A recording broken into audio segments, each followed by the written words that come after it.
When I'm not doubling down on being the one YouTube guitar channel that isn't really that interested in John Mayer, I like to answer questions that I get on YouTube, so let's get to it. How to prepare to play in a band on acoustic. So this question was taken from Instagram, so definitely follow me there if you want to potentially submit future questions. But yeah, over the years, I guess I have become somewhat of a hireable acoustic guitar player for a lot of stuff going on locally. And the most important tip is to just be a cool guy or girl that, you know, doesn't really take themselves too seriously as a prima donna. Just be easygoing, work well with people. I think that is true across really kind of like any discipline. But as far as like what I've learned over the years to kind of really hone the skills of becoming like an acoustic guitar player or someone that, you know, gets offered a lot of gigs, even in COVID. I'm in the one place in the world, Florida, that like live music never stopped, even though I haven't really been playing out much. The gigs have been offered, is really just kind of learning a bunch of songs in the context of no band, right? So a lot of the stuff that I post on this channel are just like acoustic accompaniments. And one way to do that, to keep that interesting, is to really kind of think like a band whenever you're playing something on acoustic guitar, right? So instead of just playing like a C chord, think about how you can take a progression and make it sound like a band, right? So the first thing you could do is maybe separate the bass note from that chord. Right? You kind of have that moving bass line, so you think of how a bass player would think in context of a band. You kind of keep a rhythm steady. That's like how a drummer would think. That would be like their role in a band. And then think of like the chord or the melody of what the singer might be playing is like something on top. Right? So the more comfortable you get kind of understanding those positions within a band, I think the better suited you will be for potentially being in a band with other musicians, okay? So really kind of thinking about those bass notes, where they move. I might do a lesson just on that in the future if you guys are interested. And kind of like thinking like the bass player and the drummer and the guitar player and the singer in the same thing. Where is the melody going? How is it harmonized with the bass line? How am I keeping rhythm with percussive muting? How am I kind of guiding the dynamics up and down depending on where I am in a song is a very important part of understanding where your role is going to be in a band when that time comes. Now, if you played like that on an acoustic guitar, you'll probably get drowned out by everybody else in the band. So the next step from there is to understand chord voicings all over the neck, right? So maybe if you're playing a C chord and the bass player is just kind of going like a C to a G or something, bass line, you're going to get drowned out on the low end. If maybe there's a keyboard player on the high end or something, you're going to get drowned out in the mids. You want to kind of find your spot, right? So maybe you'd be like, all right, well, I'll just kind of play a closed voice C voicing up here, where maybe it's just my middle finger on the 13th fret, that C on the B string, and then I'll grab the G on the 12th fret of the G string, and then I'll kind of just play something like that, and maybe that's the spot that is open in the band. Now, it's going to be different in every band depending on what the lineup's going to be, but being able to understand where those voicings are all over gives you so many different options on where you can kind of fit in and find your place within a band. Why do I hate Les Pauls? Something about them, they suck. I'm sorry, we ride.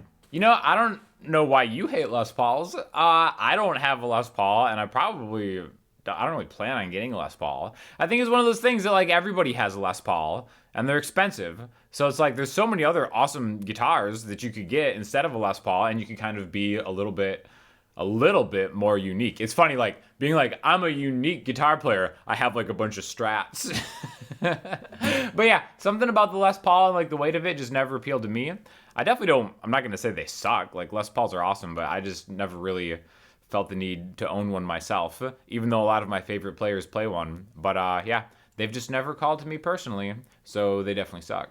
If you were to move one chord or one type of chord from existence, what would it be and why? Probably dominant 7 chord. Specifically that G7 chord, right? Where you have like the first fret on the high E string. I like hate that chord. Why do I hate that chord? I don't know. I don't really have to play it myself. That would just be the chord that I get rid of. I think that it's so traditional that we resolve 5 to 1. So I'm only going to say that I would remove the 5 chord entirely. Now, there's a lot of great ways to resolve, right? What about like a G13? So so much better than, or even like a G. So many better ways to go 5-1. If I couldn't take the 5 chord away, I would just take the 1 chord away. We would have so much more interesting music if we just didn't have a 1 chord, right? So my answer is going to be G7, but just as far as like my spirit, just remove the 1 chord from all music and just imagine how much more thoughtful people would be in general. What song would you take a ride with until you die? So if anybody out there is wondering what all the ride stuff is because my band, the Emeryld Ryders, just released an album currently. Check it out if you're interested. But I'm going to say I'm not going to give an Emeryld Ryder answer. I'm going to say The Silicone Veil by Susanne Sundfor.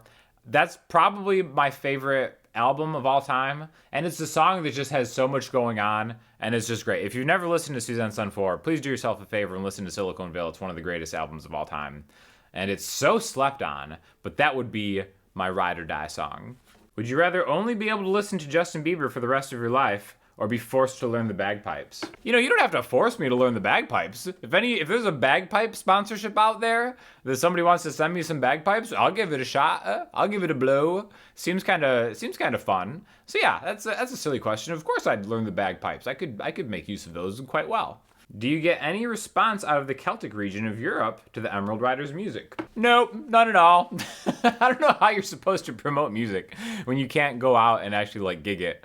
But yeah, some people from like, Celtic areas have mentioned that they really like it. So that's cool because I'm trying not to like appropriate any culture or anything, but it's definitely Celtic inspired. So while I haven't gotten the official Celtic Music Union stamp of approval, hopefully that's on the way soon. How do you find your taste in music? Because mine is all over the place. Isn't that a great thing? That's the ultimate thing. It should be all over the place. Like, if you're always looking at new music and checking new stuff out, that's your taste. It's just an eclectic and varied taste. And I think something that more people should do, honestly. I know just from seeing the music that my friends from like high school and college like still listen to. So many people kind of get stuck listening to the stuff they listen to from like 15 to 23, and then they just listen to that stuff the rest of their lives. Where honestly, I really don't listen to any music that I've listened to in college ever, right? I know that stuff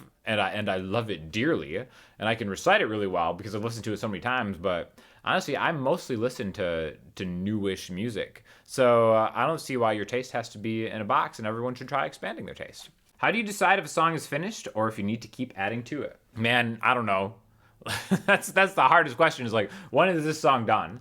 With the writer stuff, I think the more you do music, the more you do like recordings and kind of do mixes and stuff, I think just the better feel you get where like, all right, this sonic spectrum has enough in it and it's interesting enough to me.